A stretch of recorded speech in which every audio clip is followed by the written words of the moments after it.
Bismillahirrahmanirrahim. Assalamualaikum warahmatullahi wabarakatuh.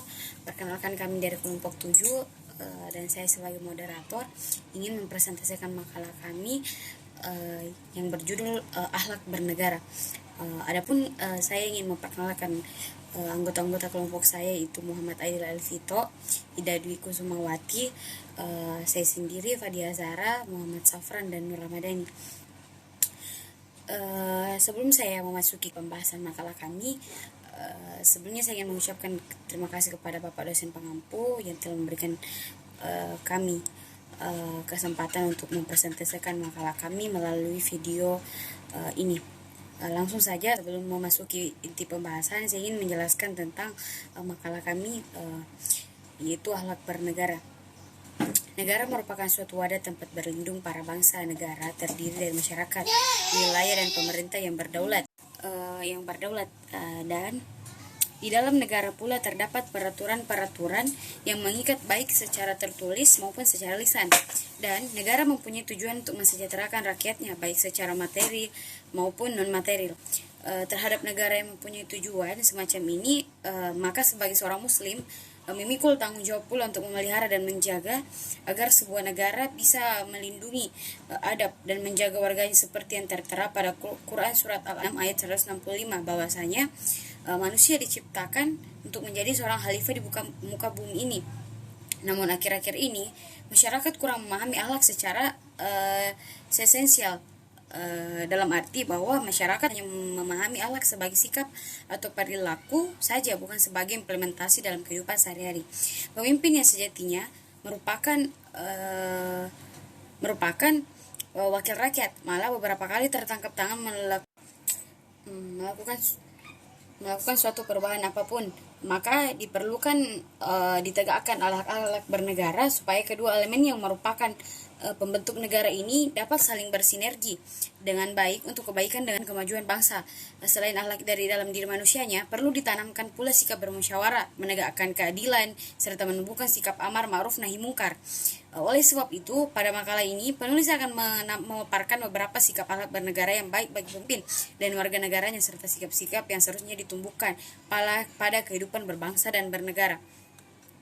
Sesungguhnya adalah nilai pemikiran yang telah menjadi sikap mental yang mengakar dalam jiwa, lalu tampak dalam bentuk tindakan dan perilaku yang bersifat tetap natural dan refleks. Jadi jika nilai Islam mencakup semua sektor kehidupan manusia, maka perintah beramal soleh pun mencakup.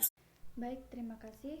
Saya akan melanjutkan materinya, yaitu al-musyawarah. Pengertian akhlak bernegara secara etimologi, akhlak berasal dari bahasa Arab khulud yang berarti budi pekerti, tingkah laku, dan tabiat. Sedangkan secara istilah, tingkah laku seseorang yang timbul secara spontan tanpa direncanakan. Akhlak bernegara meliputi musyawarah, menegakkan keadilan, amar ma'ruf nahi mungkar, dan sikap pemimpin dan yang dipimpin. Secara etimologi, musyawarah berasal dari kata syawarah yang pada mulanya bermakna mengeluarkan madu dari sarang lebah. Makna ini kemudian berkembang sehingga mencakup segala sesuatu yang dapat diambil atau dikeluarkan dari yang lain, termasuk pendapat. Musyawarah dapat juga berarti mengatakan atau mengajukan sesuatu. Karena kita musyawarah adalah bentuk masdar dari kata kerja syawarah yang dari segi jenisnya termasuk kata kerja mu'afalah. Maka musyawarah haruslah bersifat dialogis, bukan monologis. Semua anggota musyawarah bebas mengembangkan pendapatnya dengan kebebasan. Itulah diharapkan dapat diketahui kelemahan pendapat yang dikemukakan, sehingga keputusan yang dihasilkan tidak lagi mengandung kelemahan. Beberapa sikap bermusyawarah supaya musyawarah dapat berjalan dengan lancar dan penuh persahabatan. Dalam surah Al-Imran ayat 159, Allah Subhanahu wa Ta'ala mensyaratkan ada beberapa sikap yang harus dilakukan dalam bermusyawarah, yaitu sikap lemah lembut, pemaaf, dan memohon ampun Allah Subhanahu wa Ta'ala. 1. Lemah lembut. Seseorang yang melakukan musyawarah, apalagi sebagai pemimpin, harus menghindari tutur kata yang kasar, serta sikap keras kepala. 2. Pemaaf. Setiap orang yang bermusyawarah harus menyiapkan mental untuk selalu bersedia memberi maaf, karena mungkin saja ketika bermusyawarah terjadi pembedaan pendapat atau keluar kalimat yang menyinggung pihak lain. 3. Memohon ampun Allah Subhanahu wa Ta'ala. Untuk mencapai hasil yang terbaik ketika bermusyawarah, hubungan dengan Tuhan pun harus harmonis. Oleh sebab itu, semua anggota musyawarah harus berusaha selalu membersihkan diri dengan cara memohon ampun kepada Allah Subhanahu, baik diri sendiri maupun untuk anggota bermusyawarah yang lainnya. B. Menegakkan keadilan. Istilah keadilan berasal dari kata adil yang mempunyai arti antara lain sama dengan seimbang. Dalam pengertian pertama, keadilan dapat diartikan sebagai membagi sama banyak atau memberikan hak yang sama kepada orang-orang atau kelompok dengan status yang sama. Dalam pengertian kedua, keadilan dapat diartikan dengan memberikan hak seimbang dengan kewajiban atau memberi seseorang sesuai dengan kebutuhannya.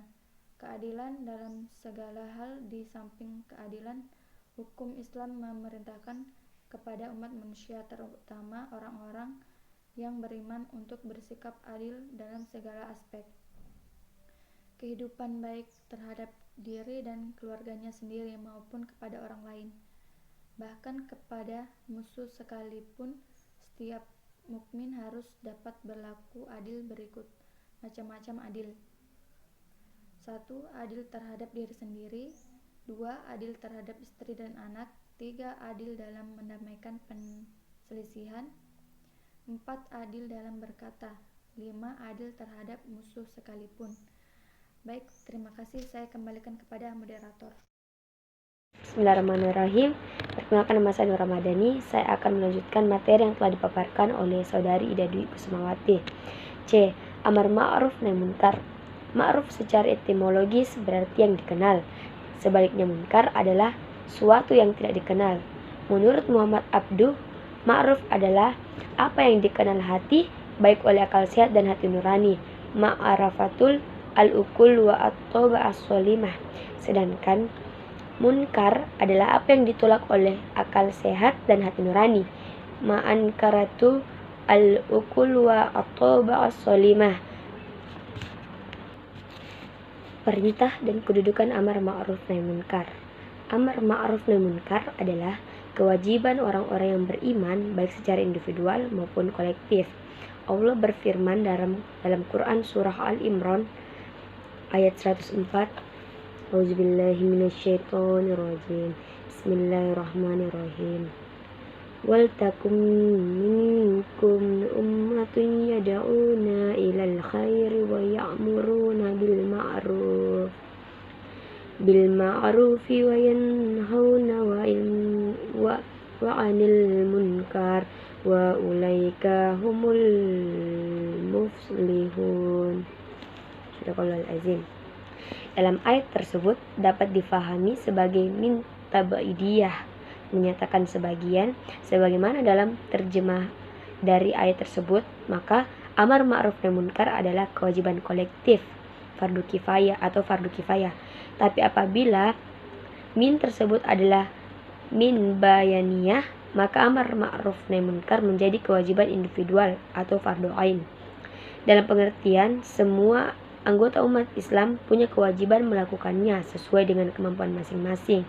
Dalam hal ini, kedua penafsiran di atas dapat dipakai.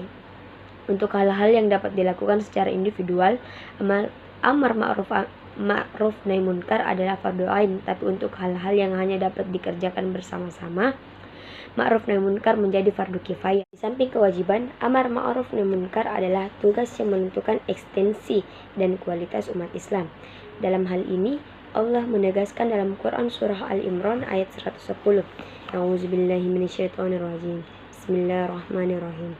Kuntum khairu ummatin ukhrijat lin-nasi ta'muruna bil ma'rufi wa tanhauna 'anil munkar وتؤمنون بالله ولو آمن أهل الكتاب لكان خيرا لهم منهم المؤمنون وأكثرهم الفاسقون. Sadaqallahul azim. Dalam ayat tersebut menjelaskan bahwa keberadaan umat Islam sebagai umat terbaik ditentukan oleh perannya dalam mengembangkan tugas amar ma'ruf nahi munkar ini. Apabila tugas tersebut diabaikan atau dilaksanakan, dengan sendirinya umat Islam tidak lagi menjadi umat yang terbaik. Bahkan bisa terpuruk menjadi umat buruk kalau tidak menjadi terburuk bagi lawan yang buruk, yang baik. Demikian dengan keberadaan umat Islam sama sekali tidak akan diperhitungkan oleh umat-umat lainnya. Melakukan amar ma'ruf nahi munkar bukanlah suatu tugas yang ringan, tapi termasuk tugas yang berat dan besar yang memerlukan kekuatan dan stamina spiritual yang prima untuk mengembannya. Allah berfirman dalam Quran surah Luqman ayat 17. A'udzubillahi minasyaitonirrajim. Bismillahirrahmanirrahim. Ya bunayya aqimis sholawata wa'mur bil ma'rufi wa anha 'anil munkar wa usbir 'ala ma asabaka inna zalika min asmil umur. Sadaqallahul azim. Dalam ayat tersebut mendirikan sholat dan bersikap tabah dalam menghadapi cobaan, melakukan amar ma'ruf nahi munkar termasuk min azmi al-umur, artinya perkataan yang benar-benar memerlukan tekad, ketegaran, dan ketetapan hati untuk melakukannya. Oleh karena itu, umat Islam harus bersatu dan bahu-membahu dalam menjalankannya. Dalam hal ini, Allah menjelaskan dalam Quran surah At-Taubah ayat 71. Auzubillahi minasyaitonirrajim. Bismillahirrahmanirrahim. Wal mu'minuna wal mu'minatu ba'duhum awliya'u ba'din ya'muruna bil ma'rufi wa yanhauna 'anil munkar wa yuqimuna sholata wa yu'tuna zakata wa yuti'una Allaha wa rasulahu ulaika sayarhamuhumullah innallaha azizun hakim. Sadaqallahul azim. Dalam ayat tersebut juga bahwa kewajiban amar ma'ruf nahi munkar tidak hanya dipikul kepada kaum laki-laki, juga kepada kaum perempuan, walaupun dalam pelaksanaannya disesuaikan dengan kodrat dan fungsi masing-masing. Jika umat Islam ingin mendapatkan kedudukan yang kokoh di atas permukaan bumi ini, di samping mendirikan sholat dan membayar zakat, mereka harus melakukan amar ma'ruf nahi munkar. Allah berfirman dalam Quran surah Al-Hajj ayat 41. A'udzubillahi minasyaitonirrajim. Bismillahirrahmanirrahim. Allazina immakannahum fil ardi aqamus sholata wa ata'uz zakata wa amaru bil ma'rufi wa nahaw 'anil munkar walillahi akibatul umur. Sadaqallahul azim. Jika umat Islam mengabaikan amar ma'ruf nahi munkar, maka hal itu tidak hanya akan membuat mereka kehilangan posisi yang kokoh di atas permukaan bumi ini, tapi juga akan mendapatkan kutukan dari Allah Subhanahu wa taala sebagaimana Allah dahulu mengutuk Bani Israel. Allah berfirman dalam Quran surah Al-Maidah ayat 78 sampai 79. Auzubillahi minasyaitonirrajim. Bismillahirrahmanirrahim. Lu'inal ladzina kafaru min bani Israila ala linasi dawa Isa ubni Maryam zalika bima asa wa kanu ya'tadun kanu la yatanahuna an munkari fa'alu la bi'sa ma kanu yaf'alun. Sadaqallahul azim. maka dikutuk terutama karena mereka satu sama lain tidak melarang tindakan munkar yang mereka lakukan, bukan karena mereka Bani Israel. Sebab Bani Israel atau Ahlul Kitab yang masuk Islam dan setelah itu melakukan amar ma'ruf nahi munkar dipuji oleh Allah sebagai orang-orang yang soleh. Dibandingkan dengan amar ma'ruf nahi munkar lebih berat karena berisiko tinggi, apalagi bila dilakukan terhadap penguasa yang zalim. Oleh sebab itu, Rasulullah Shallallahu Alaihi Wasallam sangat memuliakan orang-orang yang memiliki keberanian menyatakan kebenaran di hadapan penguasa yang zalim. Beliau bersabda, yang artinya, jihad yang paling utama ialah menyampaikan al-haq terhadap penguasa yang zalim. Hadis riwayat Abu Daud, Tirmizi, dan Ibnu Majah. Nahi munkar dilakukan sesuai dengan kemampuan masing-masing. Bagi yang mampu melakukan dengan tangan atau kekuasaannya, dia harus menggunakan itu. Apabila tidak bisa dengan kata-kata juga tidak mampu, paling kurang menolak dengan hatinya. Dalam hal ini Rasulullah Shallallahu Alaihi Wasallam bersabda, yang artinya, barang siapa di antara kamu melihat kemungkaran, hendaklah dia merobohnya dengan tangannya. Kalau tidak sanggup dengan tangan, maka rabahlah dengan lisannya. Dan apabila tidak sanggup dengan lisan, maka robohlah dengan hatinya.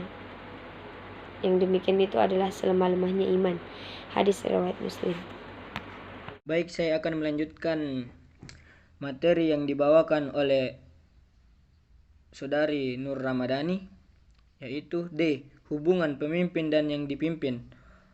Allah Subhanahu wa taala berfirman dalam surah Al-Baqarah ayat 257 yang artinya, Allah pemimpin orang-orang yang beriman, yang mengeluarkan mereka dari kegelapan kepada cahaya, dan orang-orang yang kafir pelindung-pelindungnya ialah syaitan, yang mengeluarkan mereka daripada cahaya kepada kegelapan. Mereka itu adalah penghuni neraka, mereka kekal di dalamnya. Al-Quran telah menjelaskan bahwa Allah adalah pemimpin orang-orang beriman. Hal ini seperti firman-Nya di atas. Az-zulumat, kegelapan, dalam ayat di atas adalah simbol dari segala bentuk kekufuran, kemusyrikan, kefasikan, dan kemaksiatan.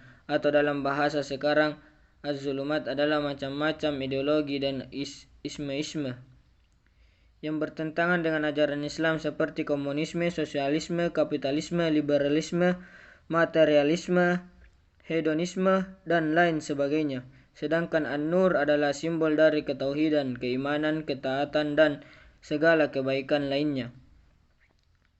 At-Taghut adalah segala sesuatu yang disembah, dipertuhankan selain Allah satu dan dia suka diperlakukan sebagai Tuhan tersebut.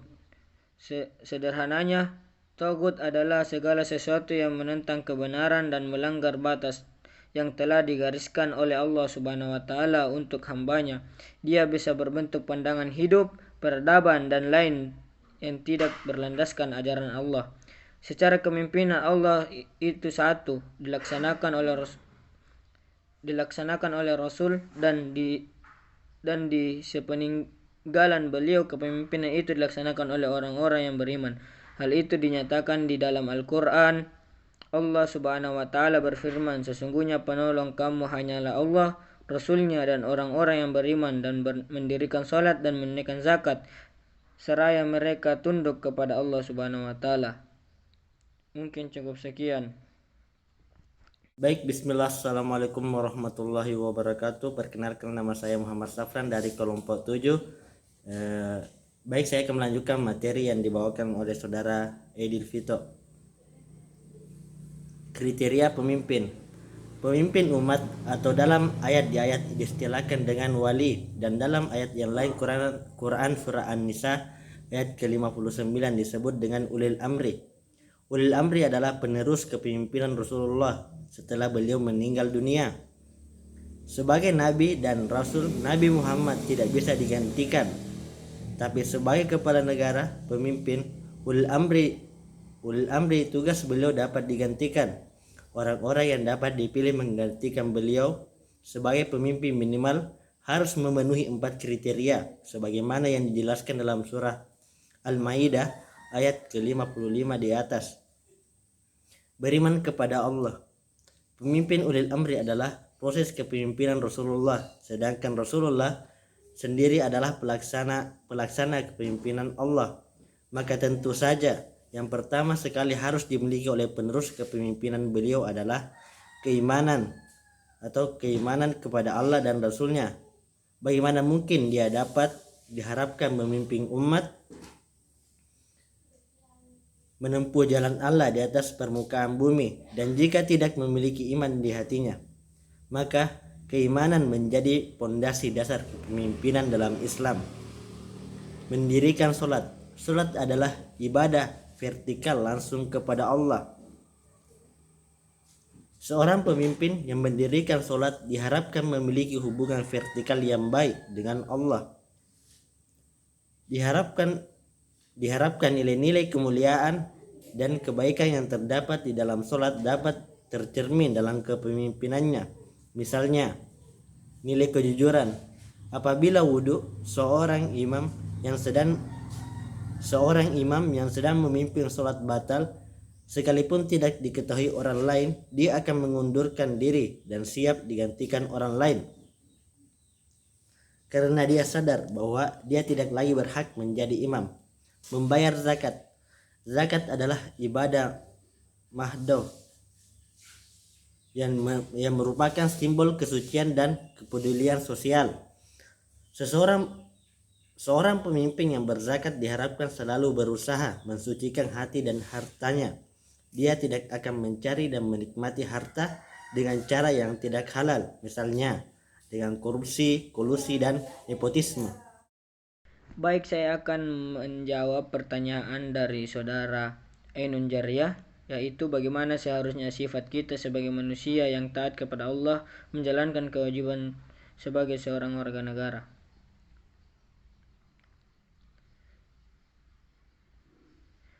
Yaitu sebagai manusia yang taat kepada Allah Subhanahu wa taala menjalankan kewajiban seorang warga negara terdapat dalam surah An-Nisa.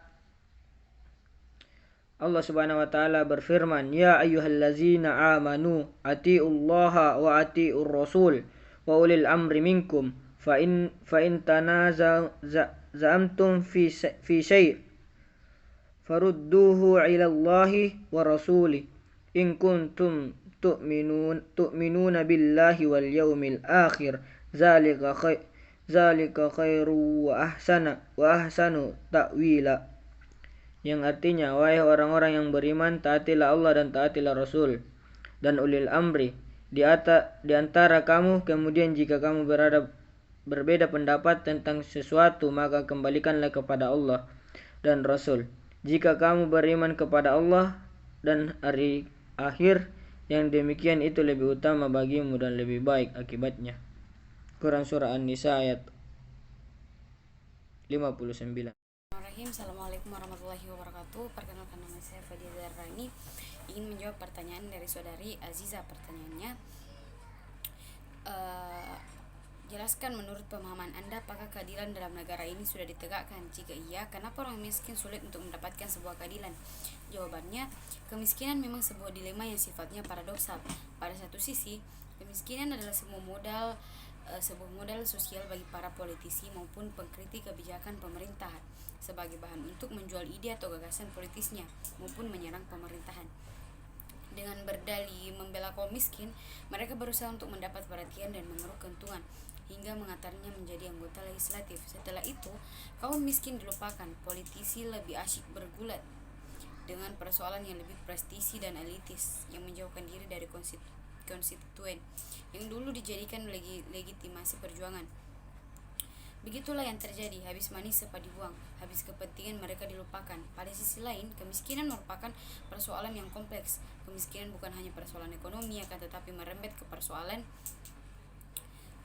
kemanusiaan secara holistik. Oleh karena itu, kebijakan pemerintah yang hanya memberi stimulus dalam bidang ekonomi seperti bantuan langsung tunai atau BLT sebagai konsekuensi pengalihan subsidi BBM tidak menimbulkan dampak yang signifikan dalam pengentasan kemiskinan.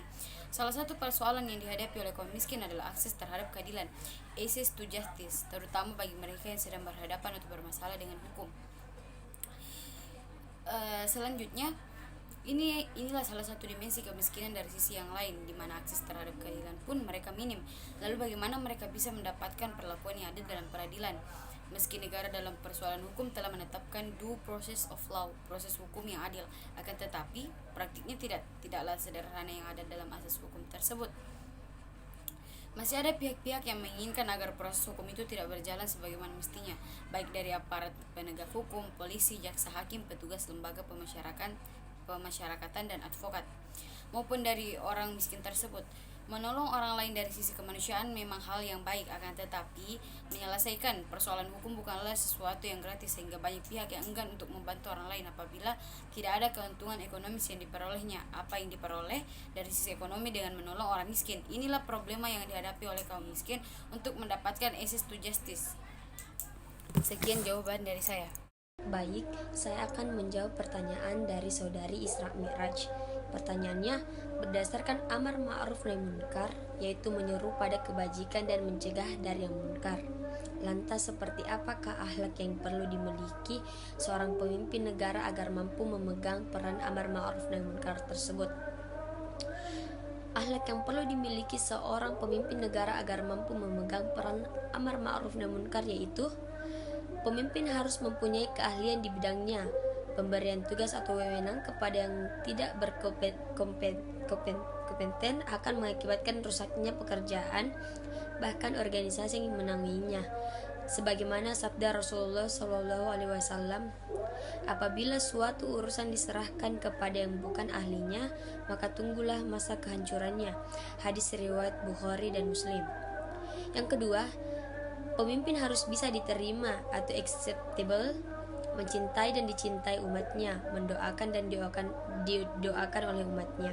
Sebagaimana sabda Rasulullah SAW, sebaik-baiknya pemimpin adalah mereka yang kamu cintai dan mencintai kamu.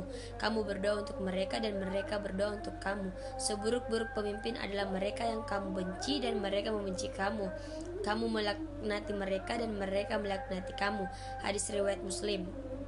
Ketiga, pemimpin harus mengutamakan membela dan mendahulukan kepentingan umat, menegakkan keadilan, melaksanakan syariat, berjuang menghilangkan segala bentuk kemunkaran, kekufuran, kekacauan. Auzubillahi minasyaitonirrajim.